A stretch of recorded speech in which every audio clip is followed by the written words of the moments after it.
All right, everybody, Here we go. We are in a rehearsal for election night. So we've done a number of these over the last couple of weeks, walking or figuring out different scenarios that could happen and get talent and us comfortable with the options. You're going to do Georgia, then toss to Tom. All right, stick in your music. But we're doing a simulation. We're running through potential scenarios that could happen on election night. How is that going to look? How do we get into it? How do we get out of it? Right now it's almost noon in real life, but we're pretending that it's almost 9 p.m. on the real night when we would get a bunch of battleground states and what we would do when we would call them or say that they're not callable. Take 6, pull it, wrap it. 9 o'clock stack, 9 o'clock stack. Today was a big day for us. We're going through our final rehearsals for election night where we're checking all of our graphic systems, our real-time data, and then all of our studios. There's a lot of moving parts when we talk about elections.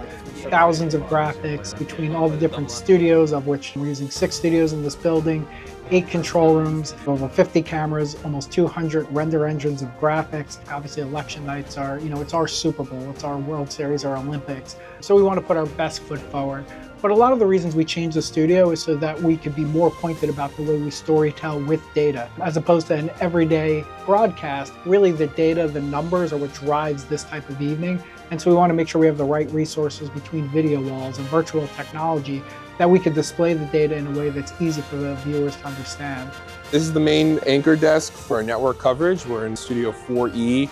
Behind us is a LED screen. Now, normally this LED screen would just be pumped with whatever background we want for our anchors. Today, it is filled in with green. It's because we're now using this green to chroma key a virtual background. You will see an extended version of our immersive virtual environments. We do it on MSNBC for our Studio 3A. We've done that in previous elections. This is the first time that we're really highlighting this technology on the network side. We wanted our studio to be fully integrated into the newsroom. So if we actually walked into the floor where that studio is, you would never think that we would do a broadcast from there. It's very low ceilings, it's very narrow corridors. But what we get out of being in that space is our anchors are with all of the journalists behind the scenes who are gathering the information. This gives us a lot of flexibility and it allows us to do things that we just cannot do with a physical environment. So we can extend the space, but then we can also put things virtually that we cannot do in traditional non-real-time graphics and even traditional real-time graphics that we just be playing to a monitor. This is an IR camera, and what this camera does is it picks up the reflection of these reflectors. It's really the combination between the ability to track the cameras, those cameras sending the camera tracking data to our real-time engines, and the dance between that, the physical set, and the virtual extensions that we're doing. We recognized a few years ago that we have all these different systems, not just within graphics, but there's no unified way to make all that work in concert with each other. So we developed a system called Sync. It streamlines all these different pieces of equipment into a single interface. You've seen 30 Rock, you've seen the White House, the Capitol, the Senate, all those different virtual environments, but then there's an upstream piece of that, which is the control layer. So we built a custom homegrown application where we can control all the different graphics across each production.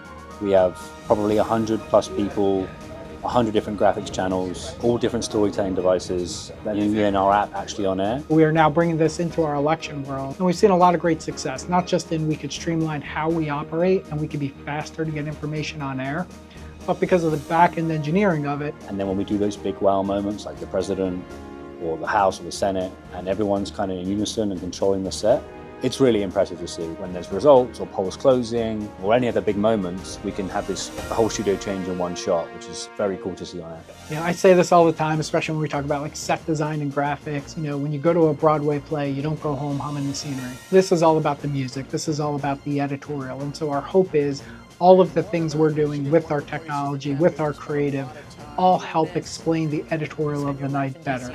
We want the viewer to be able to understand what's happening in the moment of election night in a way that's very concise and in a way that hopefully is ahead of what our competitors are doing. And I think because of all the systems we've put in place, we're going to be able to do that.